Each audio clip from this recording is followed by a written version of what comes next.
Please welcome Christiana from Studio Designa. I'm so excited for today's topic because it's something that's been super highly requested, and it's about how do you create a unique brand and attract your ideal customers. So first off, if you guys don't know me, my name is Amanda and I help home bakers launch and market their home bakeries. And Christiana, do you want to tell everyone a little bit about yourself? Yes, so I'm Christiana and I am the founder, lead designer over at Studio Designa, and I mainly help F&B businesses. So I'm super stoked to be here and I can't wait to share more with you. Today, we're kind of going into the top 3 frequently asked questions that we see when it comes to branding and attracting unique customers. The first question that I get a lot is, what is branding? So branding, for now, people should know that it's not only a logo, it's actually a whole experience that you're creating for your customers or clients. So Jeff Bezos, actually from Amazon, he once said that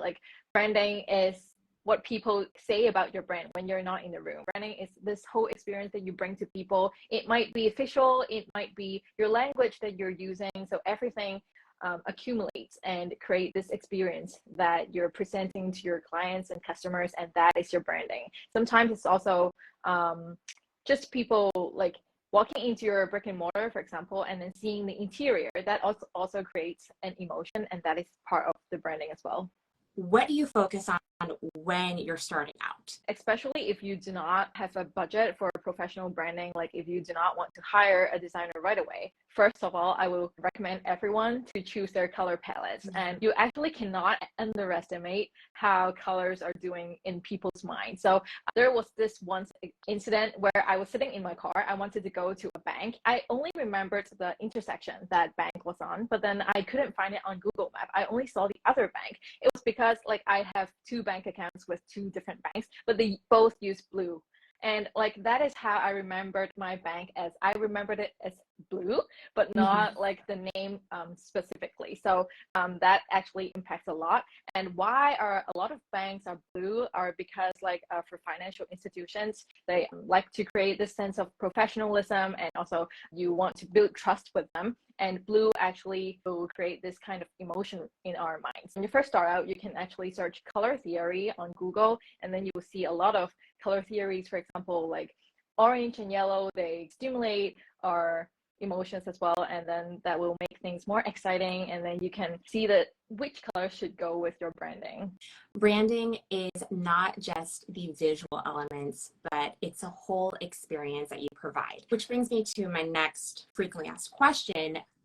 How do you stand out from other bakeries? So how do we use this whole branding idea to be unique? I like that question because the answer is kind of in the question itself. So to stand out, that means that you need to know yourself and also your competitors, as I call it. You need to know both of you and them very well. So you need to first look at yourself, what are some of your brand foundations? For example, when I do some branding exercise or branding strategy sessions with my clients, we'll tend to talk about what are their mission and vision, what is their purpose, what are some of their brand values, and all of these things you can actually search on Google and see, for example, brand values examples, and then you can find the adjectives that describe you well, that describe your business well, and then you can just present yourself in that kind of way. So you also have to know what the others are doing. For example, if everyone is using this color, then you may want to stray away from it. And in terms of standing out with a logo,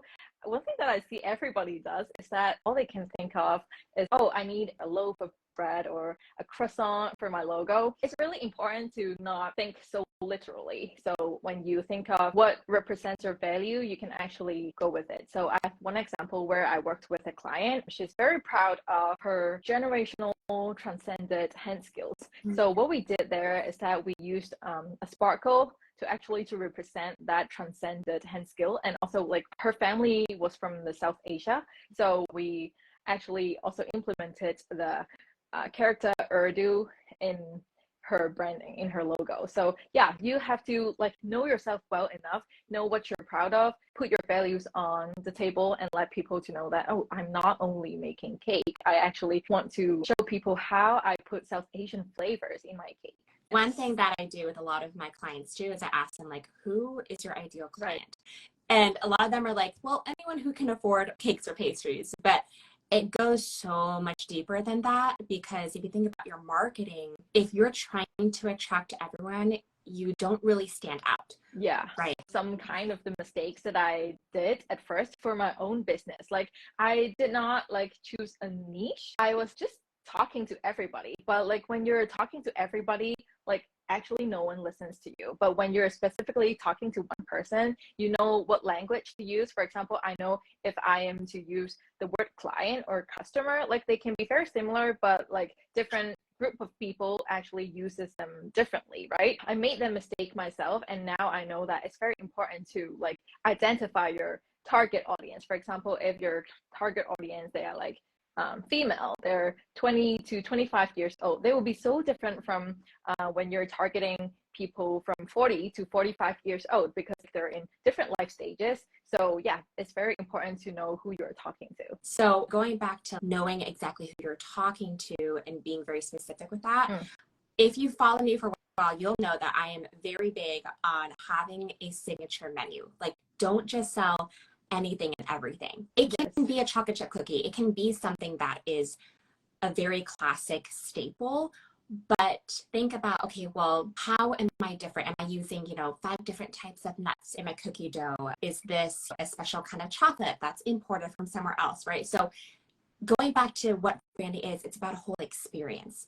So how can you really set yourself apart when it comes to your packaging, to the way that you talk to your customers? Those all matter. And also, like when you talk about the experience, sometimes you may think that, oh, a thank you card, I can edit in, but like a lot of people are already doing it. But the way that you do it will be different. For example, if I'm a designer and I am having this home bakery business as well, my approach will be different from someone who likes calligraphy. Like they can be like handwriting their notes. I will be probably designing my notes. So that can be a different touch that adds value to it. Like people who is attracted to you will be attracted to your business. That is actually how you can use a similar item to make it so different and so customized to your business. So I actually have a really cool example. There is this baker in Canada. I don't know what her Instagram handle is now. Okay. I think it's the Good Goods, something like that. She is an artist as well as a baker. And what I thought was so brilliant was that she was able to combine both of those passions. And what I saw her doing was in her boxes that she would make like mochi muffins. She would include a little like comic strip, like talking about her seasonal flavors or how best to store the muffins, how to eat them. And I just thought that was so unique because it's not just a normal card. She's really inserting her personality, and by her doing that, she's able to attract clients who also enjoy that. It just goes to show you that you're not just selling cakes, you're not just selling baked goods. It goes so much more beyond that. And I know that as creatives, a lot of you are multi-passionate, and there's ways to bridge those together. That kind of goes into my last question, actually, which is how do you attract ideal clients? So first of all, you have to step in their shoes and actually like create a persona to know who is actually your ideal client. So imagine that you're talking to only one person, and then like give them a name, give them their occupation, and like everything that you look in your target audience, you put in there, and then you will be like talking to them specifically. And that is how you start to know what they like. For example, if someone actually pays more for a home bakery, but they will not go to Walmart to buy anything that is left over on the counter, that will be so different. You will have to tap into their mind and then do what will attract them. And also a lot of times it's like how you talk to them. For example, the example that I was using for 20 to 25 years old or 40 to 45 years old. For the former one, maybe I can even use swear words in my marketing, and people wouldn't care, and they will think that I have a strong personality and they like it. But for 40 to 45 years old, maybe they're like value different things in their lives, so that will also create a difference. A lot of the people that I work with, they want to be known as like a luxury cake artist. So I wanted to use that as an example, because how would you go about helping them what are some first steps they can take to attract those clients that want luxury cakes? First of all, a website is not a must have for everybody. But if you are going to say, oh, contact me through DMs for a luxury cake, it's not going to cut it. Like the experience that you're providing is not luxurious enough, and the expectation of what you're providing them will not match. So it's very important to have a website. I actually just wanted to take a pause because someone was talking about their logo. And she said, my logo is a fox, not related to cakes, but I am a home bakery. So I know that a lot of the examples we used were for like brick and mortar, big companies. But I want you to remember that even if you don't have a storefront, you're still providing visuals for people to understand what type of business you are. For example, if you are dropping off a cake to a party, I'm assuming that you're providing business cards, or maybe you have a sticker, or, and if your cakes are amazing or whatever you're making is amazing, people are going to want to know, like, oh, where'd you get this? And then someone might pass a card or whatever.